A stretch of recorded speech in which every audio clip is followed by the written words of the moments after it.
guys, I'm Jasmine, and today I wanted to talk about something a little different. So many people want to be influencers, and there isn't anything wrong with that necessarily, even though a lot of people do have a negative thought process about influencers as well. I will say, if that's something you want to do or potentially try, go ahead, go for it. I'm not gonna lie, it's very difficult to actually influence people, or specifically when you first started off, but after a while you can build an audience and become more influential. But you do have to be intentional. You have to be responsible with the stuff that you promote, to be honest, and a lot of influencers are not responsible, in my opinion.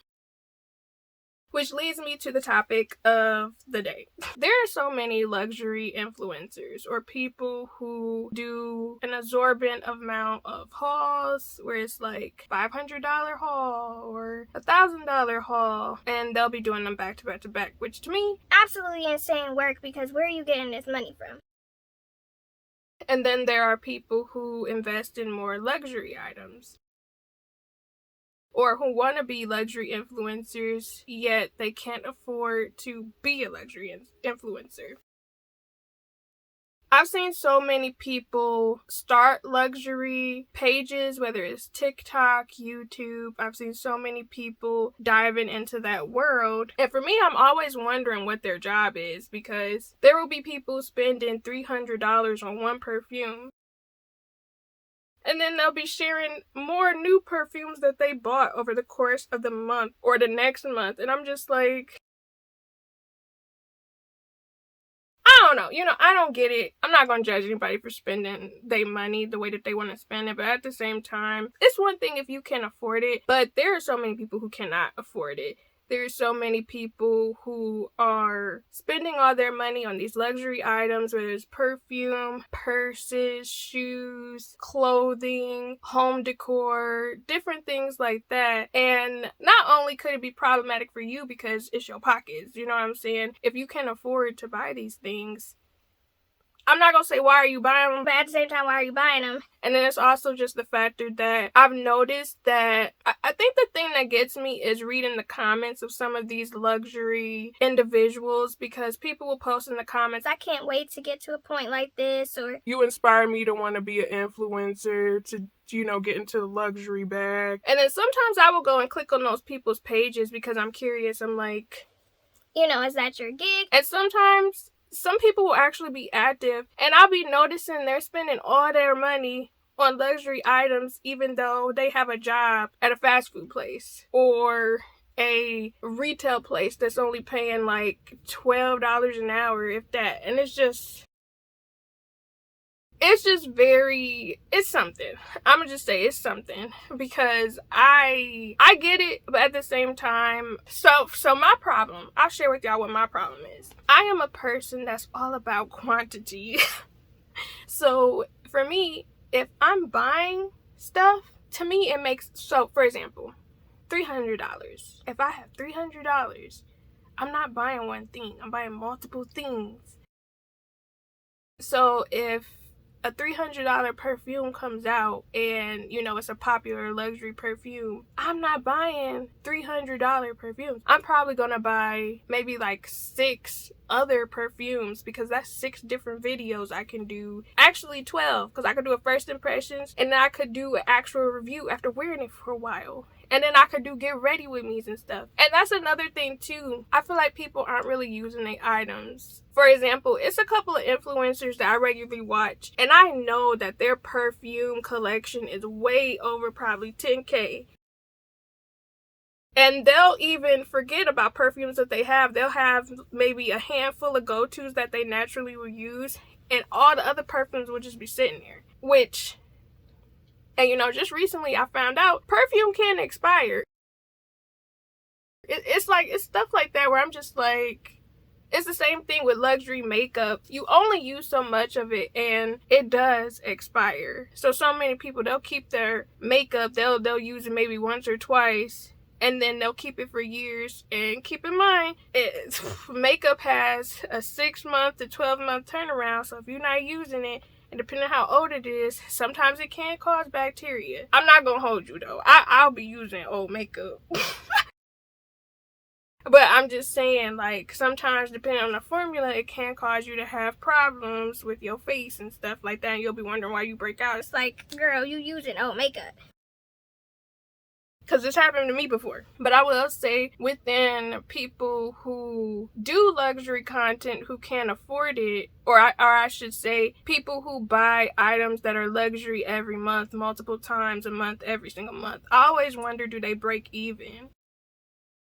Because there's so many people that I see and they don't even really get sponsorships like that. And it's one thing if you're doing it for a hobby, and another thing if you're doing it to make a career out of it. You know what I'm saying? Because I feel like just doing content creation full time or YouTube full time, so many people are not realistic. And I don't want us to be a Debbie Downer, but at the same time, I've been content creating since 2012. And and it could be because I'm not doing the right stuff, but I feel like unless you got a course or ebooks or something that you doing, a lot of times you're not really gonna make that much. And then sometimes I will have to say another thing is the factor that some of those people, a lot of people that I feel like that are actually making money are making money off of talking about growing or being an influencer. They're not actually making majority of their money specifically solely from influencing. Maybe like one out of maybe like 200 people I feel like are actually able to make money content creating solely, and they could be creating content for actual brands, not just creating their own content only for them or their audience, you know. But I really do wonder if those people are breaking even as far as luxury content creators, because I could not imagine spending practically $600 a month for 12 months and thousands of dollars I'm spending for the year, and I'm not making enough money back. And just the factor that I get so frustrated whenever I see not only like regular influencers that talk about everyday life, but when it comes to luxury influencers, I'm always like, bro, why are you not using affiliate links and shouting out your links that you have them available? What are you doing? Especially if you spending all this money. I just can't comprehend it. At least get some of your money back. Again, it's the one thing if you're doing it for a hobby, but it's another thing if you're trying to make a career out of it, girl. What is happening?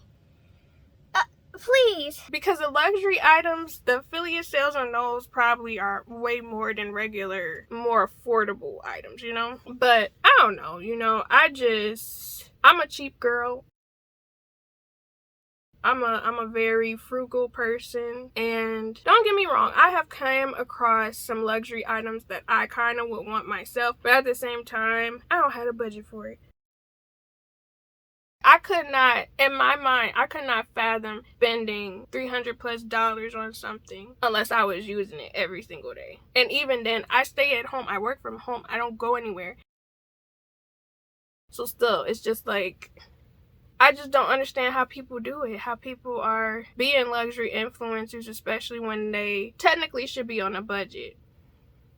One more thing though. So I think the thing that gets me is because a few months ago, I had watched this video of this man who was a luxury influencer, right? And he was staying in this expensive high-rise apartment. But because of the economy and stuff, he wasn't getting as many deals as he was before. He wasn't making as much money as he was before. So he realized he couldn't do the luxury lifestyle anymore, and that's what he built his platform off of. And he was very concerned about the factor that he built this platform to be luxury that people want, and now he has to kind of live a more normal, I guess, affordable lifestyle. And again, he was very concerned about it, and I didn't really go back to see like how he was doing, but I am worried about people who are like that, because you change your lifestyle, and some people do, they live a lifestyle they can't afford. It's just like YouTubers who end up becoming famous, you know, going full-time on YouTube. They start buying all these big homes and big houses and start living more luxurious lifestyles, and then the economy changes, or they didn't change with the times. So the old school YouTubers, they may have millions of subscribers, but people aren't watching them as much anymore.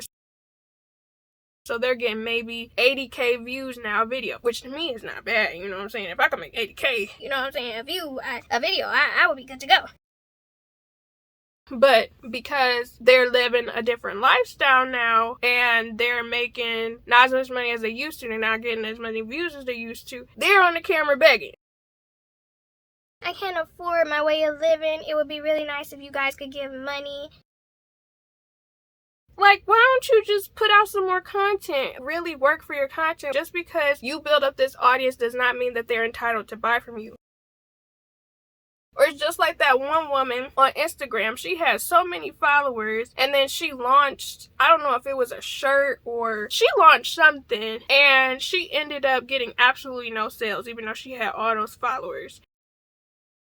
And she was very upset by it. Hey, just because you have all these followers, just because you have all these subscribers, does not mean they're gonna buy from you or want to give you money. The entitlement be something different, you know what I'm saying? And my thing is also, too, you might create something that people don't like or that people don't want. And I feel like a lot of people who are actually successful, they start diving into the factor of creating stuff that people actually need, which makes sense. But to be looking at your viewers like, oh, because I live a luxury lifestyle now, you guys should support and fund my lifestyle. What are you giving your audience that would make them want to support you like that? It's one thing if somebody has a Patreon and they're creating different content on Patreon, or if you just really enjoy their content and you just want to support them because they regularly show up and they regularly creating certain content that you enjoy. That's one thing. But it's another thing to just be on the internet. Oh, you know, I built my following and I'm struggling now, so give me money. I could go on. I'll save it for another video, but yeah. In reference to luxury content creators, I just wonder how they make it, specifically if they are living beyond their means. That is really my whole thought process. Like, what are y'all thoughts about this? What do y'all think about people who have lifestyle creep and kind of live beyond their means, or they want to keep up with the Joneses and they looking at other people like, I watch them and I want the lifestyle that they have and I want to reach that lifestyle as well, and they kind of keep buying stuff or buying things that are way much more expensive that they don't really need, or they want to fit in or relate to the person they watch. Because I just feel like it is so dangerous when so many people are or can be impressionable, and I understand that people want to relate to people or people want to connect with people. That's why I like trending things. When something is popping or trending, people want it or it's coveted and stuff like that. But at the same time, want things and like things because you like them and want them, you know? Don't go away. It's just like the Stanley Cup. That cup was expensive, and then you end up finding out the issues that it had with it. I'll post some links to some articles down below, but you could just get a regular cup for $30 and it's a decent cup, or get a cup that's half that price and it's still worth the buy. But let me know y'all thoughts in the comments down below. I would love to hear y'all thoughts. Make sure you guys check out my other chit chat life videos where I discuss different topics and you guys can chime in. But obviously you guys again soon, so stay blessed, stay positive. Bye.